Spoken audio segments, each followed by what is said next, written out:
Hello children, welcome to RS Classroom. To learn 8th, 9th and 10th biology, visit RS Classroom channel in the YouTube. Now let us start the lesson.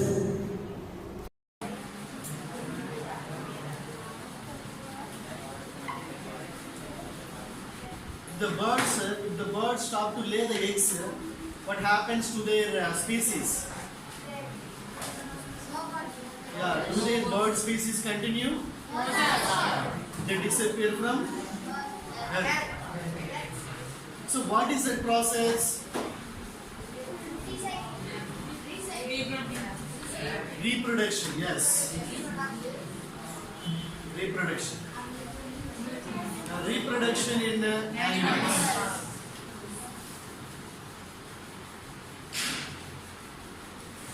So as you said, what is the necessity of reproduction?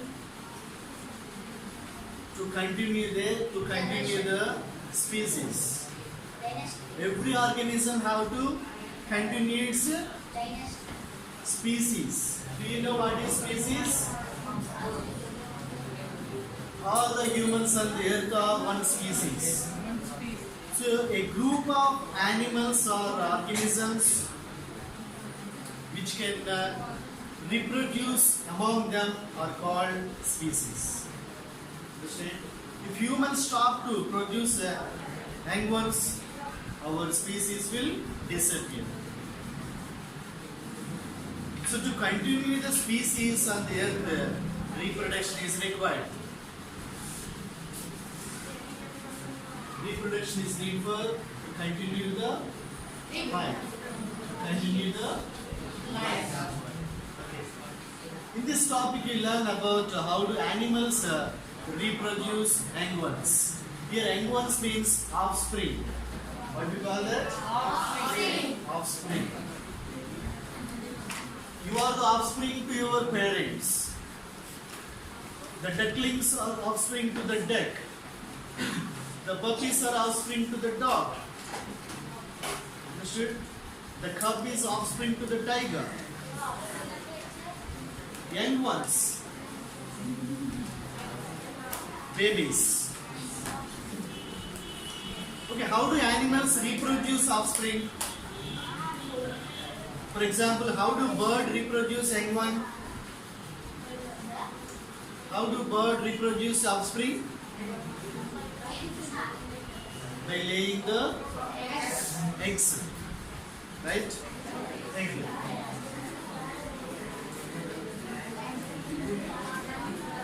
So egg hatches. Whenever the egg hatch, what comes out? What? Nestling. The nestling comes. That means the baby bird. Nestling means baby bird comes out. So here the bird produces the nestlings by laying eggs. How do frog produce young ones? That also eggs only. What about cow? Is it lay eggs? No, sir. Directly give the birth, right? Is it lay the eggs or directly give birth? Direct birth. So what do you understand from this? All animals do not reproduce their young ones in the same manner. Some reproduce through the eggs, and some reproduce through the direct birth. Okay, how to identify? How to identify the animals which lay the eggs and which give direct birth? Let us see that. So in your textbook, some tables are given. Once see that.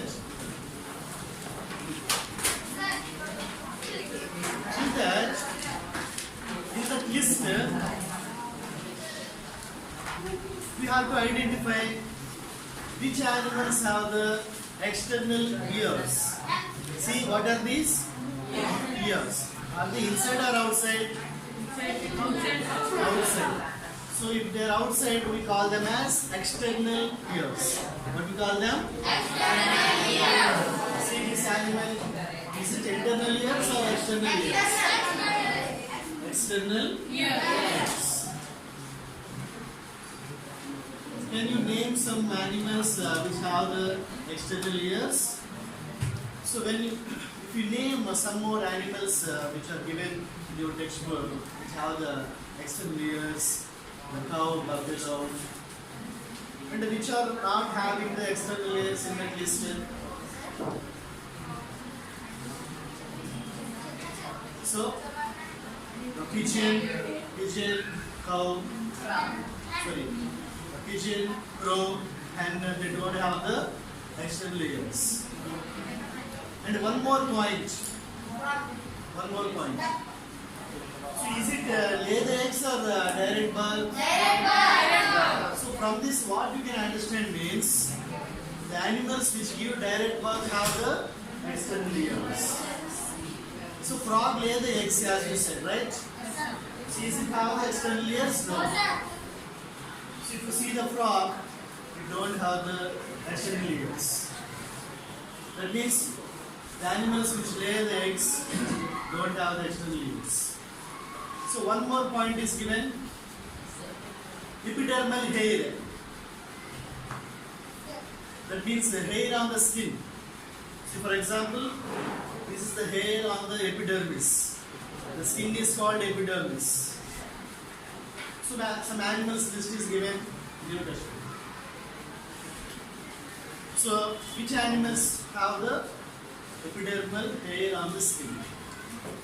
So humans, sheep, cow, buffalo, dog, these have the external ears. Sorry, epidermal hair. So the bee have the epidermal hair. Is it reproduced by eggs or direct birth? Direct birth. See the bird. Is it have the hair on the body? Yes. But that is not the epidermal hair. They are the feathers. Feathers on the wings only. Understood? So what we can conclude from this means animals which lay the eggs don't have the epidermal hair and don't have the external ears. And animals which give direct birth have the external ears and epidermal hair. In that way we can identify which lay the eggs and which give direct birth. In scientific words, the animals which reproduce by laying eggs are called oviparous. What do you call them? Oviparous. Oviparous. And animals which reproduce by direct birth are called viviparous.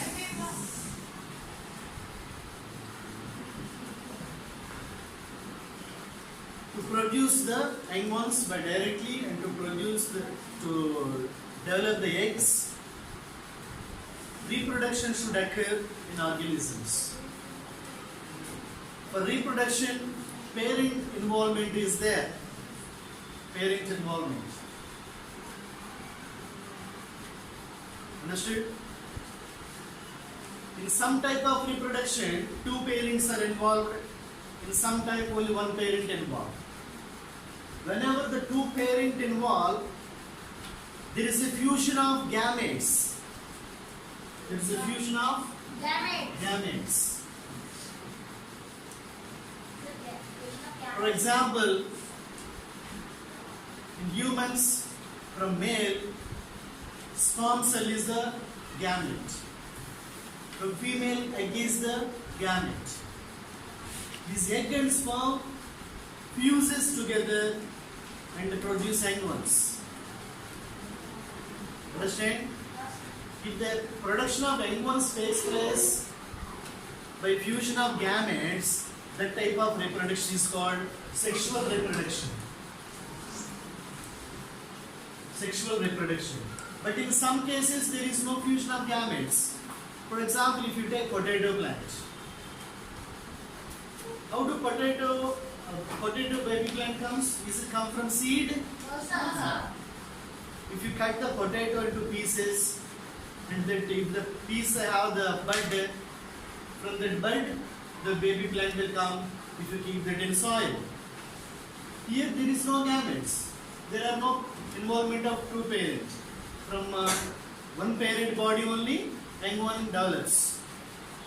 This kind of reproduction in which there is no involvement of gametes is known as asexual reproduction. Asexual reproduction. In lower level animals like unicellular animals, mostly this asexual reproduction takes place. In plants, in lower plants and higher plants also, asexual reproduction takes place. So let us discuss about asexual reproduction first in animals. Let us see about that. See, in these pictures you can see the asexual mode of reproduction in some animals. See, this is called hydra. This animal name is Hydra. It's an aquatic animal, very small microscopic animal. I have to see with microscope. Let us see how the hydra produces its offspring. Offspring means young one. It reproduces young ones by a process called budding. Budding process. What is this budding process? Let us see. It's very simple. On the parent body, some cells divides and form a bud. This bud grows. If you observe here, the bud grows and produce the body parts also. This development takes place whenever it attaches to the parent body only. Whenever this bud completely grows, whenever the bud matures, it separates from parent body. And live as new individual. Very simple reproduction. So same kind we can see in the yeast cells, but it is a plant, fungi. In fungi, in yeast, you have done some activities now. In yeast also produce the young ones by budding process. Okay, one more asexual reproduction is binary fission. Binary fission. What is meant by binary? Bi means two. Fission means divide. So let us see. This is the amoeba. Amoeba is an animal, unicellular animal, belongs to protozoa group. It lives in water. Understood? So let us see how the reproduction takes place. See the parts of amoeba. So this dot-like structure is nucleus. Plasma membrane. And this liquid, the fluid is cytoplasm.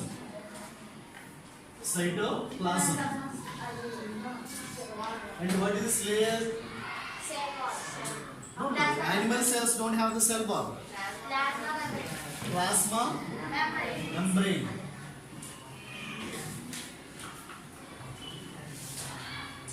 So how the division takes place? First which one divided? Nucleus. The nucleus divided into two. After completion of nucleus division,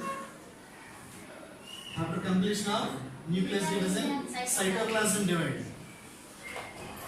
So whenever the cytoplasm completely divides, the parent amoeba divides into two daughter amoeba. Daughter amoeba means young cells. Here the parent is extinct. So parent is non-existent. Non-existent means there will be no parent. Understand? Here the parent remains from parent body in one form. But here the parent only completely divided into daughter cells. After division there is no parent. That condition is called non-existent. non-existent. One more animal which produce young ones by binary fission is called paramecium. Paramecium. So this is about sexual reproduction in animals. In next class you learn about sexual reproduction in animals.